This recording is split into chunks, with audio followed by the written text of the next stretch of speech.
We're live, everybody, with the Spice Girls, and a very strong smell of fingernail polish in the room. Oh God, you're such a moany git. You wouldn't stop without me doing it, and now you're moaning about it. Jesus, wet. Go and rub yourself in that dirty pool. Oh my Lord! Don't I'm you owe my trying to Lord crack me? a joke, and here she is. How don't you owe my Lord me? Anyway, it's very hot in this house. Welcome, everybody. So it might be a bit scratchy tonight. Very friendly and kind and easygoing broadcast of Wine Wednesday. Sorry, can you hear Max over the sound of the Spice Girls? Oh, maybe I should just get up and let you do this. Just be Felicity by herself.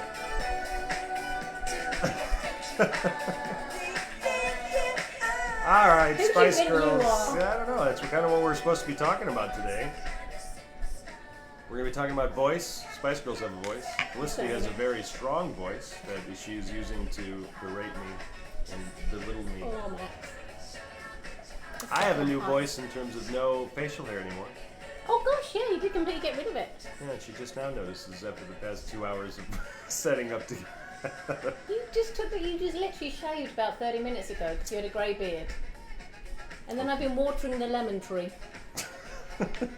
What can I tell you? This is what happens in our household. Well, welcome everybody. We've got Smart Scottus, whatever. Smart Scottus. I like him. He's Scott my Marcus.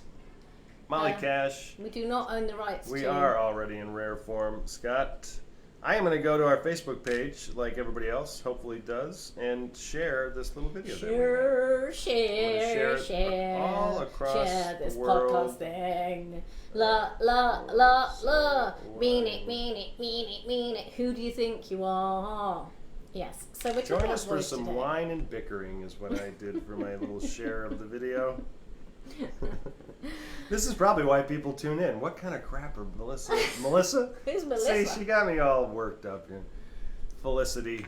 All right. Felicity. Anyway, welcome everybody. We're gonna probably wait a little bit to let some more people roll into the room here, but as always, welcome to the podcast, folks listening after the live broadcast. If you are listening to this for the first time via podcast, we are on Facebook via the International Screenwriters Association, and we do this basically every other Wednesday, and we will be anyway for the rest of the year. During the summer we took some breaks. And we fight this much every time, so do not feel anxious that you've kind of stumbled onto a bad thing. Right, if you this had is the normal instances or thing. Experiences in your childhood where your parents fought a lot, this isn't the same way. Well, we're going to be talking about some ways to generate voice. Yeah, hopefully these are not going to be bringing back horrible memories. Yeah.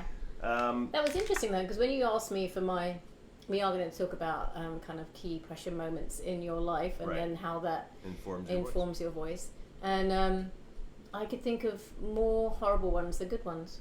Usually that's the way it goes. Yeah, and I think that's mainly also just because about how we live our lives, and the fact that you could have like 50 people say you're brilliant. One person says, well, I didn't quite like that word there. And you're like, no, right. It's a failure. Yeah. We need to get over that. Sadly, and well, I don't know about sadly, but the scary part is I've heard psychologically you pretty much form all of your opinions and beliefs and your foundation of who you are between the ages of 1 and 5.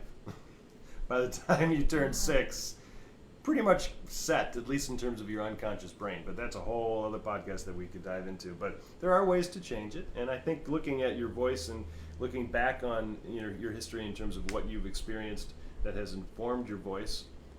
Maybe Felicity is smelling something that doesn't smell very good. Oh, I was going to do a sneeze, but after yesterday where I got told off for making you jump. Well, she has a sneeze that sounds like basically she's being mauled by a tiger or something. And it comes completely out of the blue. Go ahead and sneeze. People will get into the experience of your I've stopped it. Of your banshee-like screaming. Anyway, I was talking about how to fix those unconscious issues in your brain, but we lost track, and she's flaring her nostrils now, which means she's probably still trying to hold back a sneeze. We have a fan going above, which I'm sure is stirring up a little Hollywood dust. But anyway, we're going to talk about voice, how it informs not only your writing but your characters, which of course your characters and are what is informing your story. But first and foremost, Sponsor time! We need to get sponsors mentioned, but also pour some wine. Pour some wine. I'd like to mention our first sponsor, which is Shift Creative Fund. Now, if you are a writer-director, or a writer, filmmaker, or just a writer that has a director friend that you'd like to work with, then this is for you. They are an amazing creative fund. Basically, get your funding for your next short film. Applications for Shift Creative Fund Film Grant are now open. They give between $5,000 and $40,000 to the winning screenplay, and they also do a showcase of all the winners. They accept narrative shorts up to 40 pages. Anything that's going to fund a creative project is totally worthwhile. Yeah, you have to submit your short film script, your narrative up to 40 pages before the deadline, which is September 30th, for a chance to receive a full production funding, as well as additional resources like free music licensing, location rentals, legal consultation, and more. Check out Shift Creative Fund website to learn more and submit your application. Now, I know a lot of filmmakers and a lot of writer filmmakers. We have writer filmmakers who work for the ISA. Watching and listening, Amy. I assume you're a writer filmmaker. Lots of that. So honestly, this is such a good contest. It's brand new. I think last year was their first year. So not that many people know about it. So get in while people don't know about it. Yeah. And it's just amazing. We really think Shift Creative Fund is something to get behind. The link is in the comments. Everybody listening to the podcast, you can just go right to their website, or you can go to this video on our Facebook page. I'm looking at the microphone as if they know I'm looking at them. And you can watch this video after it's posted there, and then you can check out the link. We need to get this one up quickly then, because it is already the 4th of September. So we need Scott to get Marcus is listening and watching. Scott, we'll get this up as soon as we can. Scott is our editor extraordinaire, among many other extraordinaire things. He does, and there's another sponsor. Who's that? I don't know. I've never heard of that company. We're joking. It's the Story Farm. Story Farm! That's my company. Yay! A few announcements about Story Farm, but we do want to get into what we're talking about here, and of course we need to drink our wine. You need to drink our wine. Cheers. This is an old vine Zinfandel called Purebred. It would be kind of hard to see the bottle, but it's pretty neat. It's got a big bowl on the front. Kind of gorgeous artwork. But this is in. Is it good? It's actually pretty good. It's been in the fridge because it's absolutely boiling in Los Angeles at the moment. It's like 91 degrees.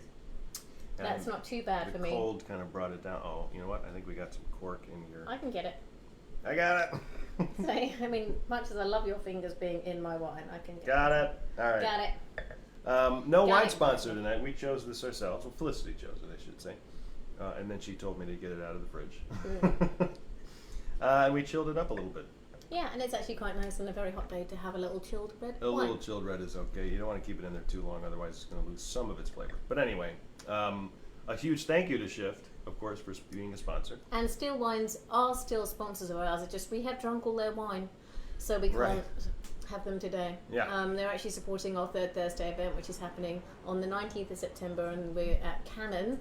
We're at waitlist only in Los Angeles because it's been a very successful and popular event, but they're supplying the wine for that, so thank you so much, Still Wines. We love you.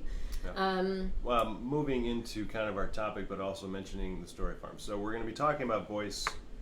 One of the first things that I do with any new incoming writers, and by new I don't necessarily mean first-time writers, but someone who's a new client of mine, I give them a little mission statement document to fill out. They send that to me before our first call. I review what is on that mission statement document with that person on the first call. And all that mission statement document is a list of their projects. So it's kind of like a story inventory of all the scripts they've already written in the log lines.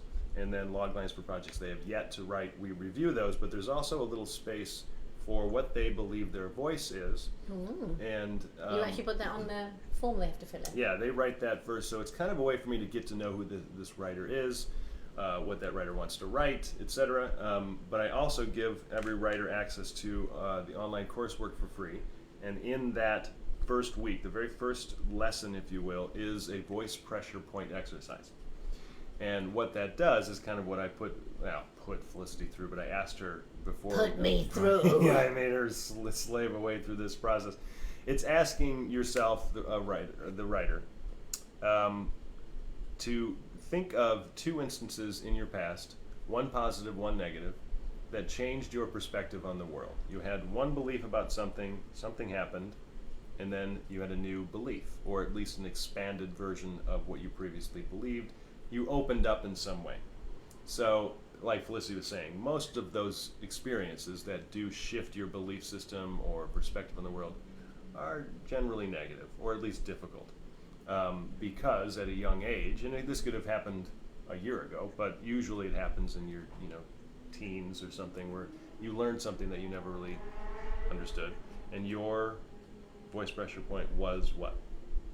You said when you being very young. One of my first memories, I think it might be my first day at school actually, when I was 4 years old. I went to a Roman Catholic school, and it was pretty strict. And it's my first day at school, and I had long hair in bunches, quite long in bunches, which is just those ponytails on either side. That's a very British word to say, bunches. So it came to the end of the day, and my sister, I have a younger sister, she was like my best buddy, so I'd missed her all day. and I was 4? Yeah, and I was looking forward to seeing my mum. And we're doing prayers at the end of the day, and I'm doing this. Literally, I'm doing that. My hair is literally swishing from one ponytail bunch is going across my face, the other's going across my face. So literally, I'm shaking my hair from side to side, and the bunches are soft, quite long. Sorry, just spat everywhere, and we're like brushing against my face. So I was enjoying this kind of so that much has soft, this soft kind of like I was messing about basically during prayers, and Miss O'Brien came over and slapped my legs. Okay. And said, "You're not allowed to mess about during prayers." Okay. And so then when I got to see my mother, she was like, "You alright?" And I went, "Yeah, I'm." I mean, like. You broke down. I was crying. Had to do the hiccups. So how did that then change your perspective on things? That religion is terrible. No, it just made me realise that. I've always been trying to be a good little girl, so I realised I wasn't allowed to mess about in prayers. And I think it was just that there were consequences for having fun. Okay. That life is different now. I can't just goof around.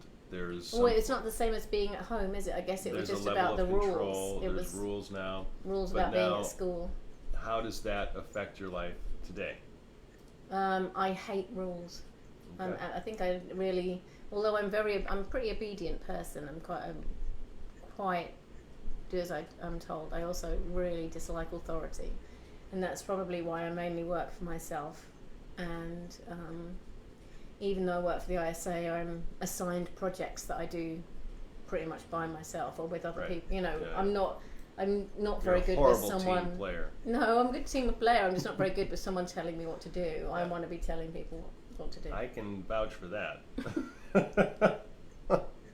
Now, what's important about that though, is that when, if and when Felicity is writing a screenplay, or a book, or a short story, or anything, considering that level of character within her, and then applying that to the main character in the story or a side character, and then maybe exaggerating some of the flaws so that they become a little more effective toward other people in their world, and now where that tone and voice and the choices the characters are going to be making comes from. Beyond that, voice goes well beyond just perspective. There's a level of tone, there's a level of feeling. So if Felicity was going to take that and run with it in terms of this is the type of tone throughout an entire screenplay that I want to be applying, then maybe she writes the script so that you don't follow the rules of the format, or you are constantly adding little comments where if someone has or does something that forces a character to do something, the comments in the little commentary within the action description might have some little mentions of sarcasm or cynicism or smart ass remarks. Or the pushback from the characters. You can now start applying just from that one little story. And I'm assuming there are probably other instances in your life that taught you other things that had nothing to do with authority. It was more about belief system where friends are concerned or where family is concerned. You told me one the other day that I'm not going to mention, but there are levels of you, the writer, that can be pushed into all the characters in your script. And were looking up writers that had levels of voice, which a lot of them are pretty obvious. The Judd Apatows of the world, Wes Anderson, Quentin Tarantino, they all have a feel. Richard Linklater, the Coen brothers. I didn't know this first guy, but then I felt like bad. Kevin Smith. Oh, Kevin Smith, for sure. And then there's a woman in here. There's a woman. Thank goodness there is one woman. Diablo Cody, who wrote Juno, which we watched, which I watched again the other day. Were you there? Watching Juno again? No, I was not. Paul Thomas Anderson, Spike Lee, Terry Gilliam. So these are my top 10 writers with a voice. Wes Anderson. I mean, I feel like it's, and then Quentin Tarantino. I feel like it's, it then really does inform the stories that then they want to tell, doesn't it? And the fact is that they have a very unique perspective. I mean, it's the same with the songwriter. The most successful songwriters are, and singers are ones that you don't even have to know it's them. You can hear from, as they start to sing, you recognize their voice, and then you come right in with them straight away. There's this definition of message. What am I trying to say? They usually have the same type of end result. So it's not just the words on the page. It's a deeper issue that's going on with you as the writer or the filmmaker. I'm trying to get this out so that the audience understands a little bit about my perspective and view on the world. And it's so important to be trying to identify that, because then you're starting to infuse that level of tone and feeling and voice and word choice into whatever script that you're writing. My sister also did this one where was this the one? I can't remember which one I was telling you. No, there was something about death and everything. Oh yeah. No, my sister did one where I was in the bathroom as a child, about 7 or 8 or something, and it's those kind of like bathroom stalls where there's a lot of room underneath and above top. So there's literally just like a tiny door where you're kind of cowering behind a tiny door, but it's very easy to come under or look over. And I heard my sister come into the bathroom when I was at school, and I was like, "Hey, Charlie," and I like to call to her. And she had her 2 friends with her called Natalie and Nuala. I can remember till it was so kind of clear. And she went, "Oh, hi." And she went, "Natalie, Nuala, do you want to look at my sister doing doing a wee?" And they were coming, and they looked underneath the toilet stall. And I was just sat there absolutely horrified. And I completely, I hated doing a wee in the school, I hated my sister, for the rest of my life. But I really, I found that level of, that she would do that to me, as I would never have done that to her. I found it so difficult. There's a level of invasion there that then includes embarrassment and shame. And so if you then layer that on top of the issues with authority and not liking authority, now you have a really pretty deep character, because they want to fight back. Deep. They want to fight back against authority, but they feel terribly guilty if and when they do. And so you can do this with all of, you, and then look at all the characters that you are then writing from all the past scripts and go, what part of myself, based on some of the experiences that I had when I was younger, are within the characters, whether they're lead characters or side characters, and am I delivering enough of a message? Like mine, I've shared on Wine Wednesday, and this is just one of them. I should probably look at, maybe come up with 2 or 3. But the one I always share is when I was 11 years old, and it was in the middle of the summer. I was a huge Cubs fan. My dad was a huge Cubs fan. On top of that, I was an athlete, and I was actually a pretty good baseball player. And my dad was my coach for basically every sport, especially baseball, and he really was, the one who raised me into that sport. And so I was 11. My dad was in our back porch. It was really hot. I think it was August and probably the late 80s, and the Cubs were terrible other than 1989. And my uncle, my dad's brother, asked me, "Max, what do you want to be when you grow up?" And I said, I remember feeling and thinking, what a stupid question. Like, what do you mean? And I said, I'm going to be the shortstop for the Chicago Cubs. And there was literally no doubt in my mind at that moment. Like, of course that's what I'm going to be. There was no hesitation. And my dad, being the uber, ultra realist. He always has been, to a detriment. No. To a detriment. He admits it. But he looked at me and said, "Oh, Max, you're not going to be the shortstop for the Cubs." And he didn't yell. He didn't raise his voice. He wasn't trying to be mean. He was just kind of like, he was trying to save me from the a lifetime of possible, disappointment. future failure, because he was worried. He didn't want me to be too big of a dreamer, even though he wanted me to be a little bit of a dreamer. So there was some battling there. But the point is, in that moment, I had never hesitated about anything. Like I never had a level of doubt in my mind. I was 11. What 11-year-old is really doubting that much unless they have a horrible, childhood? And I had a very happy one. And so after that moment, I started doubting multiple things in my life. Am I able to actually achieve what I want to achieve? I'm not blaming my dad for not being the shortstop for the Cubs. I mean, there were plenty of other issues and reasons for that. And I don't hold a grudge against my dad for saying that. He should have said it differently. He should have had a little bit of a plan in that way of telling me. I'm sure it was news to him though as well. I guess it was news to him. Well, it was a little bit, I guess. He knew I was a huge baseball fan, but at the same time, my dad was an All-American athlete from a Division I school. He ran and competed against and beat Olympians in track and field. I mean, he knew what it took to be that level of an athlete. So what's your dad's voice then? Oh, my dad is a very I shouldn't say it. I love my dad. He's a huge level. He has a huge level of a dreamer inside of him. He's an amazing artist. He's an incredibly incredible, fine artist. And I think his negative level of a voice would be that he takes things personally too easily. There's a level of he's too quick to go toward it that doesn't work. He's too quick to for certain things. Isn't that just about being a realist because of he was a dad when he was young. He had he had 4 kids, but I think before he was 26 or 7 or something, 28 maybe. No, I was 31, or my dad was 31 when I was born. But nonetheless, I think very practical. I think that scared him because he wanted his daughters and myself to just be okay. I think there was a very real level of fear there. But on the opposite side, he's incredibly hopeful, like to the point of it's a little bit of a detriment. Like he gets his hopes so high. But it's about the Cubs. About everything, primarily sports.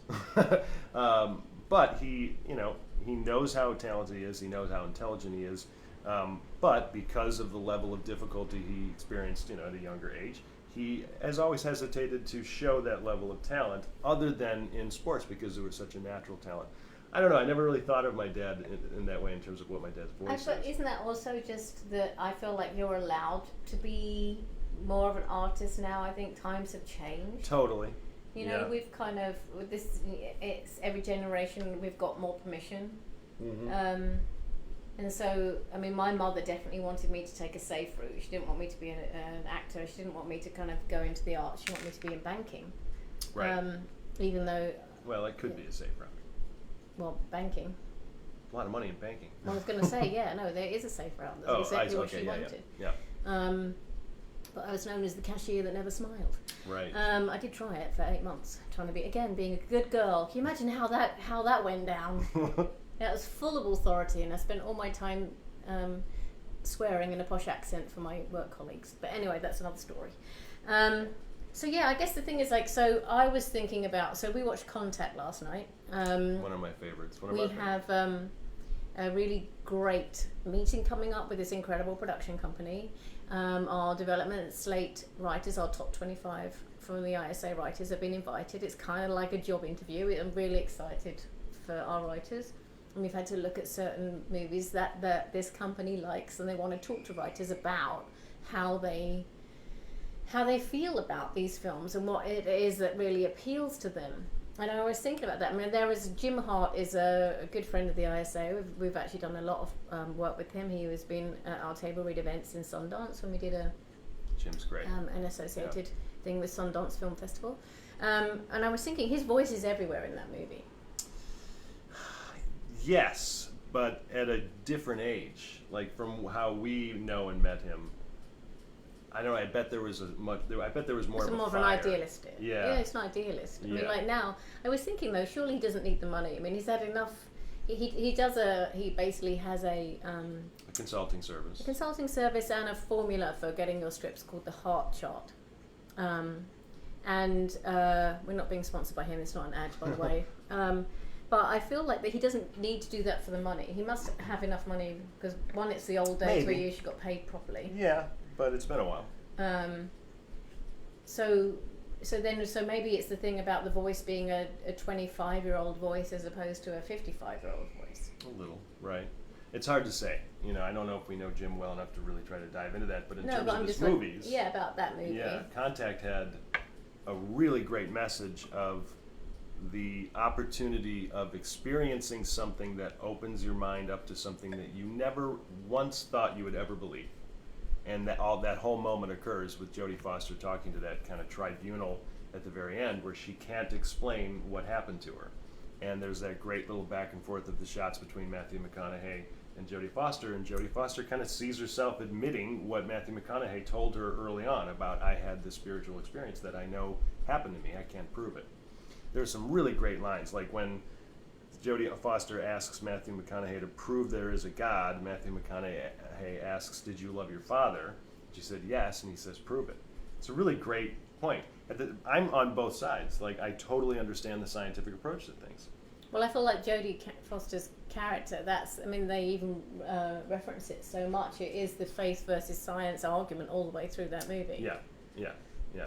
So, and that was obviously a true choice, but you know, the message behind the term contact is, who exactly are we trying to contact? Is it aliens, or are we trying to find something else and going on inside? That was obviously a choice that was made up front. I do want to go back to a giant helicopter that's flying over our house right now, if you can hear that or not. Go back to it? No, but it's funny because my mom is watching this, and she said that my dad's a Virgo with a Pisces moon. I don't know if anybody follows astrology. As you were talking, I was trying to think of some other things about what my dad's voice would be. He's the funny thing is that he's a true entertainer. He's probably one of the best storytellers I've ever known. And I think that's where my sisters and I, especially my sister Carrie and myself, get that level of artistic storytelling. My sister Erin is an amazing artist, like drawn artist. I could never draw like that. Beautiful. I mean, the beautiful thing. But so there's this level of passing down pride in fun and feeling good and inspiring other people. Because that was one thing that my dad was always really good at. He was a coach for not only myself and my friends, but multiple grades below me, and he knew how to get the best out of people. And he's always been really good at seeing how good other people are and pointing those people out. He probably should have been some form of a talent scout.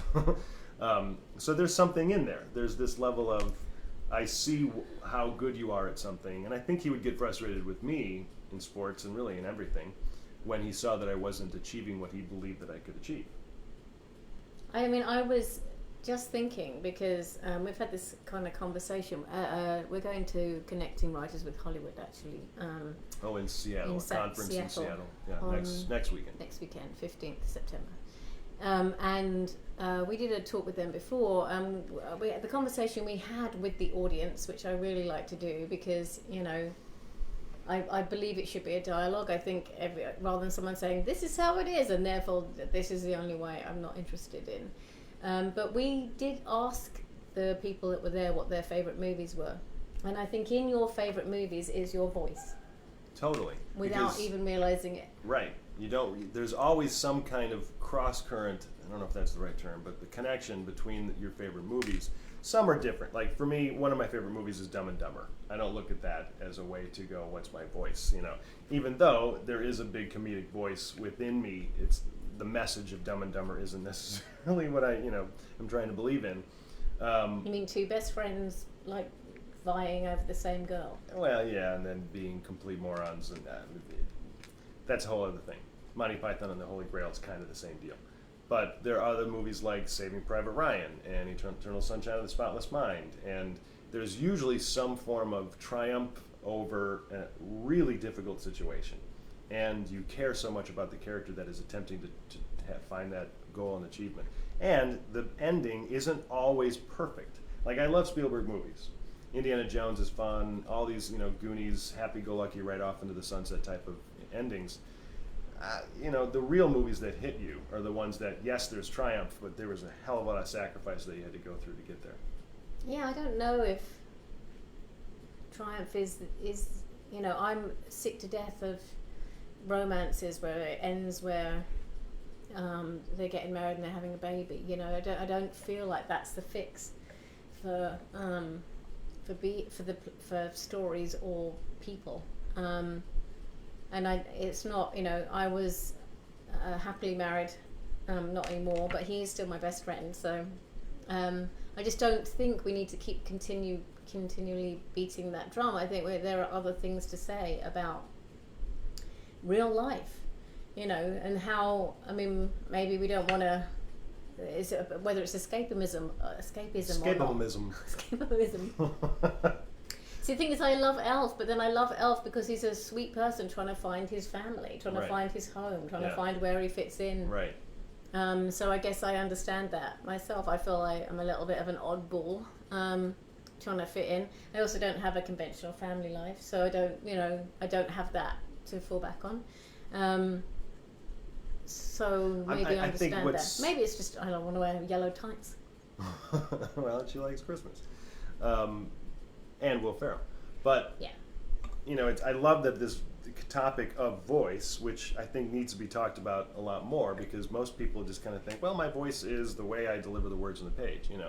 There's so much more than that. There's so much more than Wes Anderson's style. Like, there's a difference between style and voice. His voice is very much connected to what the characters are experiencing, what they go through, and how they achieve their goal, if they achieve it at all. The style is a level of just what it looks like and it feels. That style then is, of course, going to be connected to dialogue and how the characters, all of the characters have this staleness to them. But as you go, you realize how layered and connected we are to that staleness, which I think is just brilliant. And I don't mean stale by color, but just a rigidity to it. Everything's perfectly lined up. Everything kind of has this structure. And it's obvious, not only with the colors, but with the way the frames are lined up and how, the angles and everything, from music to the panning of the cameras. There's a staleness to it. It's hard. I don't know how to explain that. Like, there's a hard feeling to it. There's nothing smooth or comfortable about it. So it's in the choice of making you feel something on top of the words. As in even how it's presented. Totally. That aesthetic informs how you're then going to be, you the audience, are then going to be experiencing just the dialogue between those two people. Because if you consider the dialogue, like if you were to take Wes Anderson's script, have somebody else shoot it exactly as the script is set, that's an interesting with idea. the same actors and everything, but it just looks normal, normal, quote unquote. It's going to be a completely different experience. It will be. We watched The Shining, actually. We had an ISA group outing on last Saturday. We went to a park outside and watched The Shining. Outside of the Autry Museum. And that was it was amazing for me how, I haven't seen that movie in such a long time, and I was amazed at so much of the detail. There's so much layering in that movie of sound and angles and... The sound's almost a little ridiculous after a while. Well, we were right near the front, near a massive speaker. True, but it was, and maybe, I don't think it was like a mixing issue with that speaker system. No, I think it's for the time. I think we've got more subtle. It's very Kubrick too, because if you watch Clockwork Orange, the music and the sounds and everything, it's jarring. I think maybe it's also we've got more subtle with like time, that's the other thing with time moving on, is actually audiences have become more sophisticated. You don't need to tell us so much. If you present something to us, we're thinking we're going to see it later on. If you show me a key, I'm going to wait for you to open something with it. Yeah. Well, I think it's really important to consider the aesthetics of filmmakers. How a Wes Anderson sets up a shot, and how a Kubrick sets up a shot. And what I mean by set it up, I mean what are we literally going to see? How close to the camera is that character going to be? technically speaking, you can argue the screenwriter's job is not to do that, but then again, you need to be infusing that into the script in some way. You want to try to stay away from directing I say the actors. definitely stay away from camera angles and things. But there are ways to form the words in the description and action where you can write it out in a literary sense so that the reader understands, oh, this is probably a really close quarter kind of situation. Yeah. You know, like I'm just thinking of the kids, I can't remember the kid's name from The Shining. Danny. Only, there were so few. Oh my God. Yeah, red rum. Red rum. But very rarely are there any up close shots in that movie, and I'm sure Kubrick made that, you know, on purpose, unless we're seeing Danny. And poor Danny. And you're getting the sense that Danny is seeing what, you know, there's The Shining. He's like seeing what's happening. He spent a lot of time going. Yeah, right. Yeah, and it's so uncomfortable to look at him because he's such a poor weird little looking kid. No, his poor little kid, just like in frozen moments of terror. Yeah, because he's seeing how horrible everything is. But no, my point being, in the description, you can say Danny. You know, Danny's face is, you know, up against the side of the bed, and pressed his cheek is pressed up against the mattress as he's staring with his mouth agape. You know, you can be specific with what exactly we're seeing, and the director is probably going to get the sense of, okay, this is going to be probably tied up. But of course, the director's going to choose what he or she wants to do anyway. But anyway. However, I think we're just trying to say that as a writer, you have some say in this, and you have all the say in it. Yeah. I mean, the thing is, I mean, if you hand it over, then it's different. But also, I mean, right. like, I guess with a Shift as being one of our sponsors today, then a writer-director is also very useful because Shift, as we said, you can apply, get some money. Right. But I mean, I think without telling people what to do, I just love the idea that you can be so present in your work. And actually, that's something you shouldn't be scared of. That's the thing that gives you your unique perspective, and that's the thing that will make you stand out. So they'll be like, "Oh my goodness, this is a Max Tim script."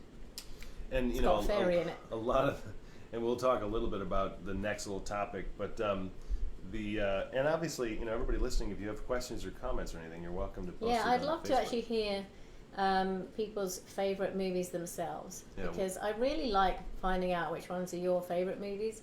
Because then I think if you then tell me what is your favourite movie and why, I think it will actually reveal something to you, even in saying it out loud to us. Do you think we should do a few little contest deadlines while people are thinking about that? Let's hit that up. Just to break it up a bit, we have got a Creative Screenwriting Unique Voices Screenplay competition. It's a trusted partner. The deadline has been extended through to September 10th. There'll be 10 winners selected. My dad's birthday. In September 10 genres. 10th. So I'll be happy birthday, Bob. I want to say Robert, but Bob. Robert. Yeah. So if you want to get involved with that, it's specifically genre specific. And then there's Shoot Your Sizzle Screenplay competition, which is an early deadline. Special prize is September the 11th, so again quite soon.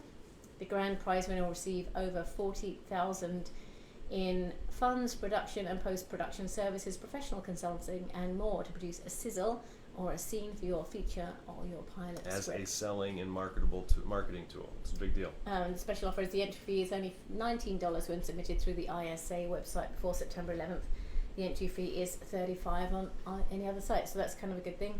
And if you upgrade to ISA Connect yearly, your first entry is free. That's $100 for the year. So that's kind of a good thing. We have some more Third Thursdays coming up, like we said earlier. Ours is at Canon in LA this month on the 19th. Like the camera, like the one we're using, happens to be a Canon. Yeah, we're a big supporter of Canon. They're a big supporter of us. We really love them. They are so supportive to filmmakers. If you are a filmmaker, again, it keeps coming back up, you can arrange to go to Canon and have a look at their new equipment. They do events there. Test it out and stuff, yeah. And they do events for filmmakers. So really get on their website and see if you can get involved. Yeah. And then we also have some Third Thursdays all around the globe. We've got, I think New York has just started again, and Austin has just started again. Calgary is actually the 18th. They're just being a bit different. Wednesday the 18th. But go to the website and find out where your Third Thursday is. You can look up all the events on there. Yeah. Okay, I'm putting the computer to one side. So in terms of what I was going to say about a little bit kind of going on with the voice situation, but the importance of voice is within this level of what am I trying to say, and why, and then how. How am I going to say this? So you have to kind of go beyond this level of, and this is what all the great filmmakers do. They see what the concept is. Here's the hook of my project, and they immediately go, what's the audience experience? What are they going to get out of this? What am I trying to say, and why am I the person to make this project, to write the script, to shoot the film or TV, whatever? They immediately see the opportunity in message and theme, and then everything is pretty much surrounding that approach the whole time. Granted, Wes Anderson's going to be using his own style, but he's going to be choosing projects that have themes and messages that are relatively, similar to what he connects with, and anyway, it's going to be connecting to his style.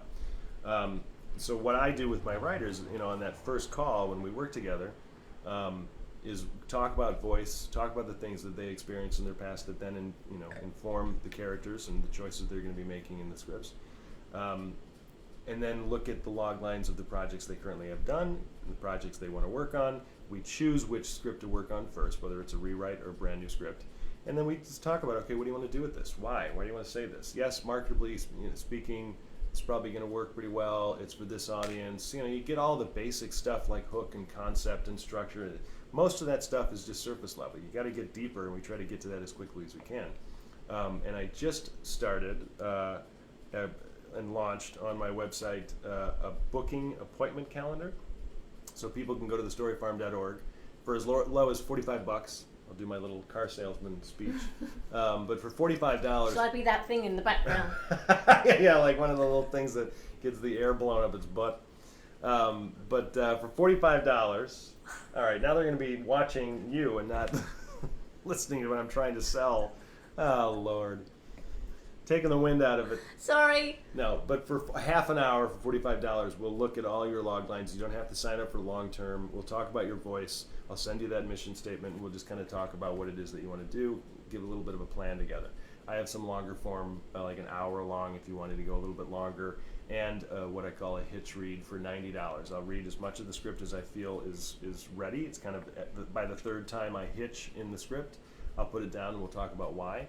But you're still going to be on the phone. And it's not talking about that Will Smith movie. No, right. But we will get on the phone. I'll record the call. I'll give you some notes and thoughts. Anyway, that's at thestoryfarm.org. You can find out more about that. But it's important to focus on meaning beyond just what's my approach to word choice, as word voice is concerned. Well, I mean, otherwise, why are we doing it? Right, exactly. Especially when it's not for the huge bucks, is it? I mean, it's definitely when you're writing whilst having a day job, or acting whilst working in a bar, or whatever else you're doing while still trying to be a creative person, then it has to be because you think you have something important to say. Yeah. And that in somehow sharing your experience, you can make someone else's life better. And I think that is the most important thing about art, is the fact that you can change someone's experience of their own life through sharing something of yours. Sometimes people's experience of a perspective shift comes from a movie.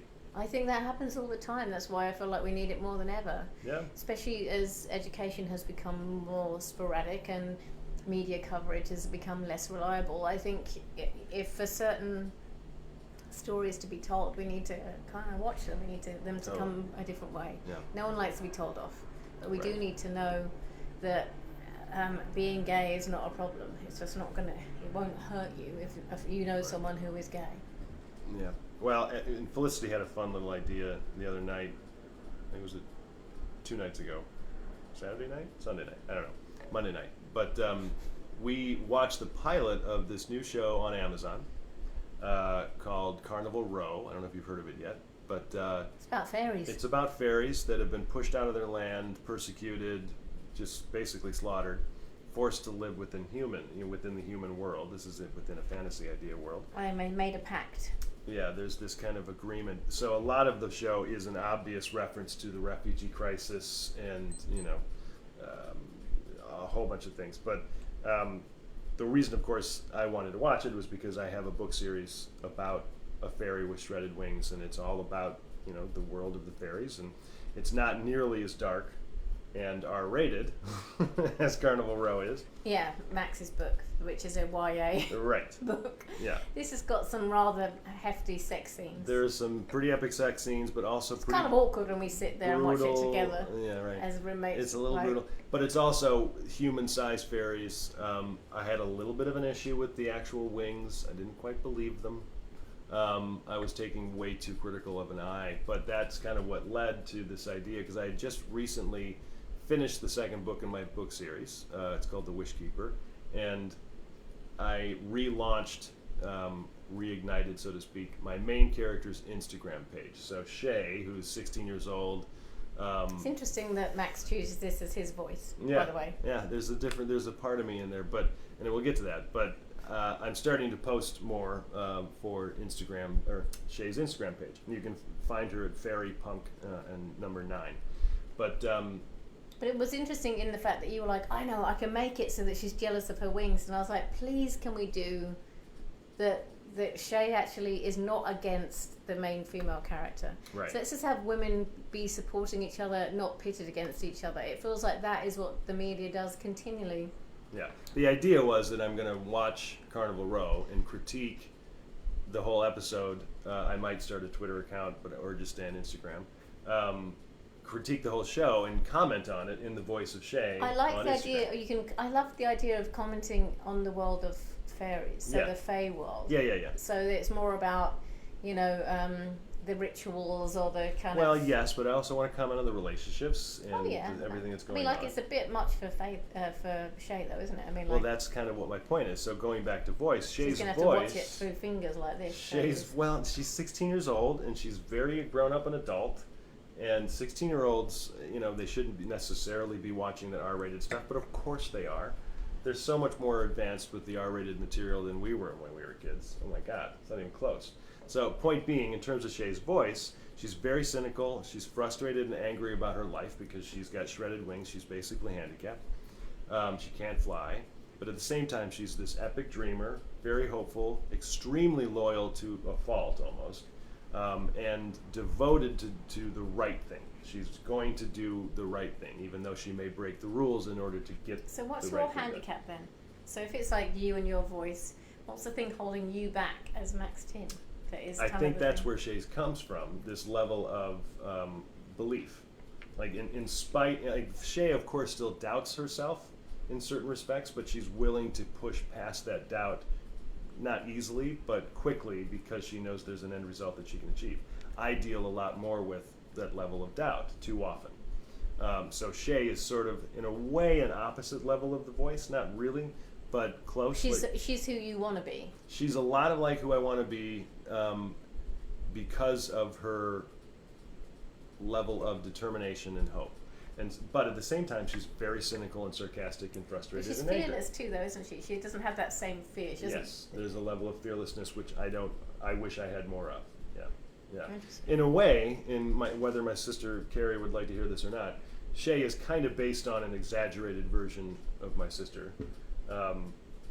Carrie probably wishes she was less more fearless, just like anybody. But anyway, point being, it's a little bit of a practice in writing and voice, just through that Instagram account, trying to get Shay's voice down, commenting on Carnival Row, which of course then hopefully becomes a marketing tool to get people interested. But it's really just a fun way to comment on the show in her voice. In her voice. Yeah. I guess that's the thing, isn't it? I mean, any kind of practice as well that really helps you hone what you think and how you sound is a good thing to do as well. I mean, I'm sure Carnival Row won't be sad about the extra kind of eyes on right, it. of course. I mean, I might poke fun a little bit. I'm going to poke fun. Shay totally pokes fun at people. She's not going to be negative. She's not going to be rooting against the lead character, Fairy. No. I do like what you said, that put it in a positive light, where she doesn't want to admit that she loves this character. She's trying to hold back a little bit. Oh my God, I wish I didn't think she was so cool kind of comments.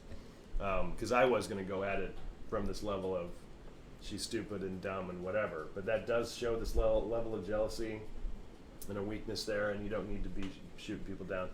So I get it. And also as well, it's honestly, it's how women are pitted against each other all the time, and Twitter, social media, everything. Even in a situation where there's going to be a female boss, and then everyone else is men, and they've got a new female come to town. Guess who'll be fighting each other? It won't be this female and another one of her male colleagues. It'll be those two. Right. So I just, and actually that's not really been my experience of working with other women. You don't fight? No. we row a lot more than I do with my lady friends. Oh yeah. Well, that's not surprising because I purposely give you crap all the time. Oh yeah. Just because I know it gets you riled up. See, it's been admitted now, internet. Of course. Everyone he tries to put it on me, and now we know the truth. Nah, okay, I don't know about that much. Anyway, I think that's our show. I think it's our show. I'm sad that people didn't say their own movies. Well, we did get Samantha, our social media expert, saying The Martian. Ooh. And it's interesting, that's one of her favorites. It makes me wonder if Samantha wants to move to another planet. Well, Samantha, it was her birthday, so everyone, happy birthday, Samantha. Happy belated birthday to Samantha. Yeah, on the 1st of September. There's a lot of Virgos in our lives. I think with The Martian, there's a level of survival. Hope. Well, there's definitely a level of survival, but it's overcoming immense odds. Immense odds. I mean, and the problem solving, incredible problem solving. Yeah.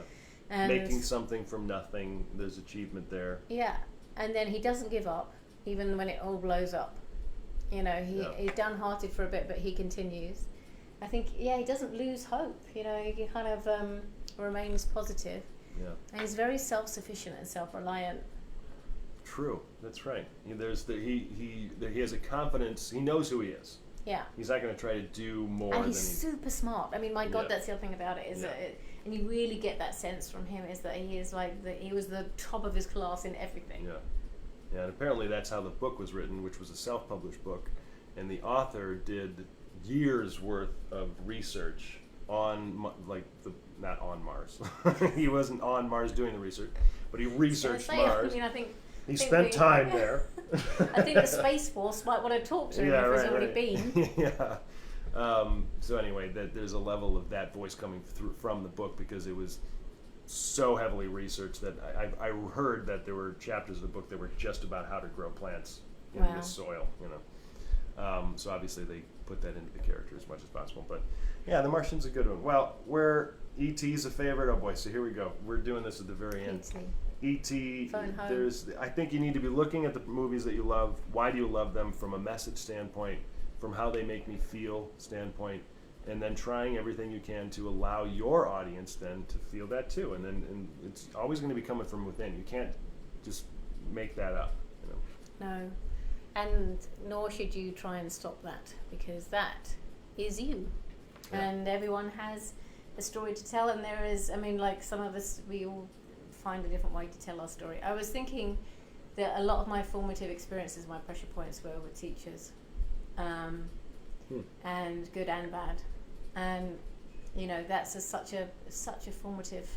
So if you're not an artist and you're not going out in the world, but you're teaching, or you're a teaching assistant, or you're working in something where you're actually forming the minds of others, then so you have so much good to do. Yeah. Oh my God, so much. Especially with now we're going back to school. Even as parents, we need to be infusing that level of hope and understanding and empathy so that those kids then can go to school and act the same way. Because most kids, if not all, are just going to mimic their parents. Yeah, we're taught to be racist and totally sexist. Yeah. Anyway, we could keep going, but hopefully you understand what we mean by voice. Thank you to Shift Creative Fund.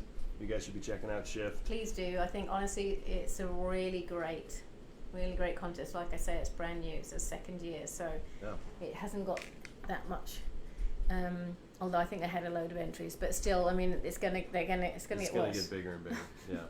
And then of course check out the Story Farm, thestoryfarm.org. You can book an appointment with me right on the website. And shoot your sizzle and the Creative Screenwriter Contest too. Beautiful. And go to a Third Thursday. Come and meet some other filmmakers and other screenwriters, and come and say hello to us lot. Cool. All right, everybody. Thank you for tuning in, and we will see you in 2 weeks. Yes. We'll be going pretty much every other week after this now. Oh, gosh, and we were going to announce what we were going to talk about. We're going to announce the next topic, and I apologize, Samantha.